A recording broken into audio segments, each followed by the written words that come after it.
আজ ছিল 26শে ফেব্রুয়ারি। সকালবেলায় চলে গেলাম মায়ের মুখটা দর্শন করতে। আজ ছিল আমার জন্মদিন।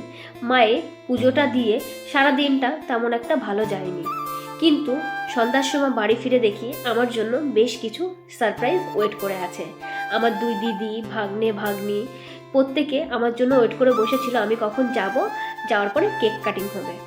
তো সবাই মিলে সুন্দর একটা মুহূর্ত কাটালাম। কেক কেটে প্রত্যেককে খাওয়ালাম। এইটুকুনই আমার কাছে অনেক বড় পাওয়া। আমরা মধ্যবিত্ত বাড়ি থেকে বিলং করি, তো এই যে যেটুকুনো আমার দিদি করেছে আমার জন্য, আমি তাতেই খুব খুশি। প্রত্যেক বছরই কিছু না কিছু হয়, তো আমি জানতাম এবারও তার অন্যথা কিছু হবে না। এই বছরও কিছু না হলেও দিদি কিছু না কিছু তো সারপ্রাইজ আমার জন্য রাখবেন। তার থেকেও বড় ব্যাপার কি জানো তো, এখন তো বড় হয়েছি, মাথায় অজস্র দায়িত্ব। কেক কাটার ব্যাপারটা মাথায় আসেই না, তবু আমার দিদি আমার জন্য সারপ্রাইজ রাখবে সেটা আমি জানতাম। তো ছোট থেকেই ও করে আসছে। আমাদের মা নেই, মা মারা যাবার পর থেকে ওই আমার মায়ের ভূমিকাটা পালন করছে। তো আমরা মধ্যবিত্ত ফ্যামিলি থেকে বিলং করি, আমাদের তেমন বড় কোনো চাওয়া পাওয়া নেই।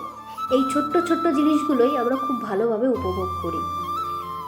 কালকে বলা হয়নি, তো আজকে ভিডিওর মাধ্যমে আমি ওকে বলছি, আমি জানিও আমার ভিডিও দেখবে, দুজনকেই বলছি থ্যাংক ইউ দি, আমি খুব খুশি হয়েছি।